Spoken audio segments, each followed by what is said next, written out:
In the decline and now abject stagnation of the oldest political party in India, one must ask oneself, how did the Congress party go from this to this? To answer this simple question, we must take a few large steps back and understand what a political party is. In the simplest of terms, a political party is a group of people who seek political power. After all, a party, like a company without enough buyers, will fade and vanish. Often, but not always, these groups of people band together under an ideology, usually capitalism, communism, socialism, and anarchy, but we don't talk about that here. In rare cases, an antagonist brings together a political party. It was the rarest of moments that birthed the Congress party, gave home to, most famously, Nehru, Bose, and Patel, and faced the tyranny of the English that subjugated and looted the country, caused famines, and the most infamous cruelty was by this man that ordered the Jallianwala Bagh massacre. Yes, this man that looks like a caricature of a pedophile is indeed Reginald Dyer. But we aren't here for a history lesson. I'm unqualified and you uninterested. So we'll jump forward. The English left. Congress took the helms of a nation. What went wrong? Well, those times of Congress where it stood as a bastion of an idea for an India faded. What remained with Congress in the decades to come was a socialism that never evolved, which stagnated, which stunk. What was good for India in the 50s was a hollow shell by the 70s, perhaps best summed up by this comic by Mario Miranda. Another one of his comics is more fitting for the current day politician. The 90s brought change, imposed upon the country and therefore the party, and the capable man that maneuvered India to a new world, to a smaller world, would also find himself at the helm of a crumbling party to make the best of a bad situation. The former Prime Minister Manmohan Singh excelled for the country. What he couldn't do was weave an identity for the Congress party, and the identity chosen by the Congress of the past, the socialism, became outdated, and the secularism, well, had long been a mirage.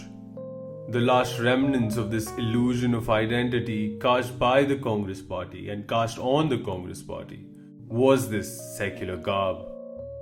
It is a peculiar cloth, enchanted to change color, turning green for Shah Bano, turning saffron for a temple, turn mosque, turn political monument, turn temple again.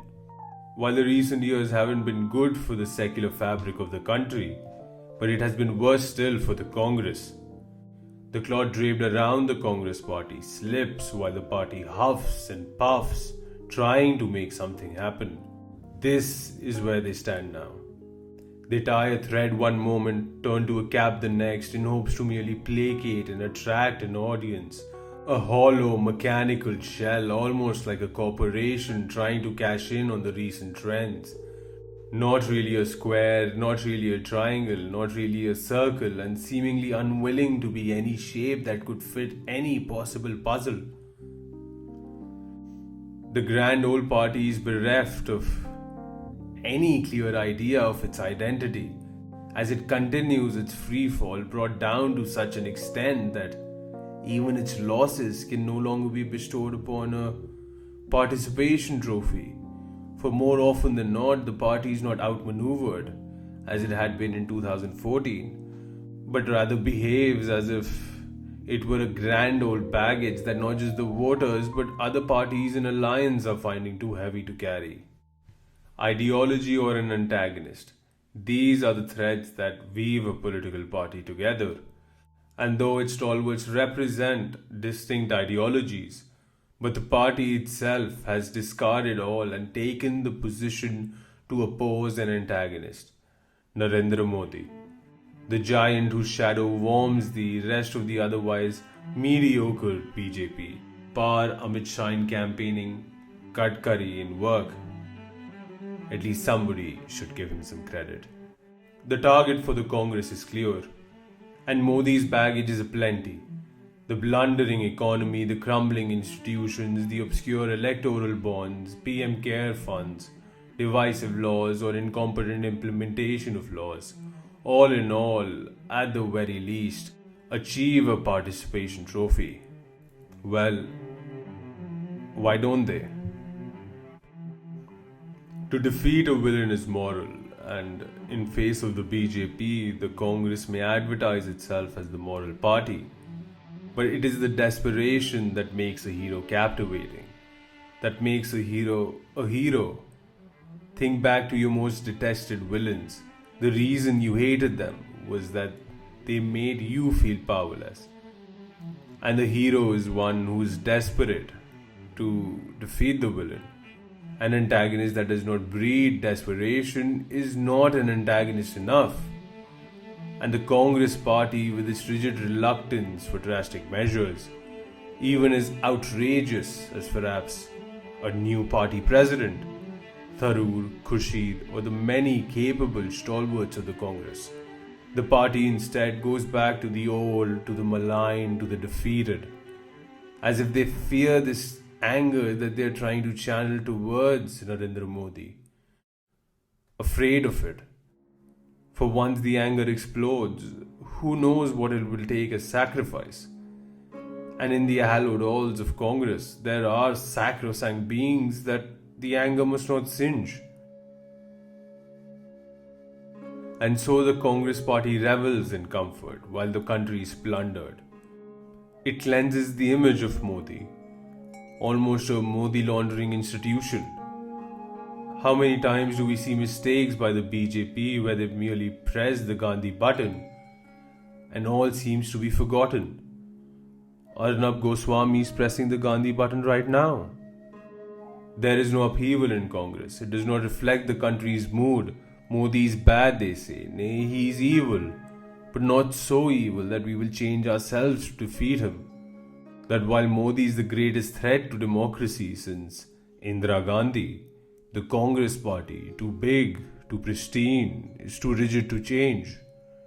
And with this cycle, the Congress party becomes one of the many in a marriage procession, merely dancing to the tunes of the next big horror, hoping, praying that eventually the magic will wane, that it will be finally their turn to the big seat, their turn to win. In a way, the Congress party are feeding Modi, allowing him to feast on India, hoping he bursts before he swallows it whole. The fall of a giant rumbles the earth. These are the paraphrased words of Rajiv Gandhi after the death of Indira Gandhi, while justifying the massacre of the Sikhs. And perhaps there is rumbling now too. The people themselves are rumbling, caught between malignant and incompetent.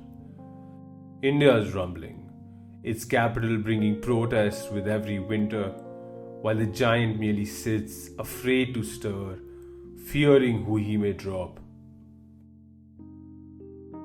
India is being sacrificed to Hindutva, but it is torn at the altar of the Gandhis.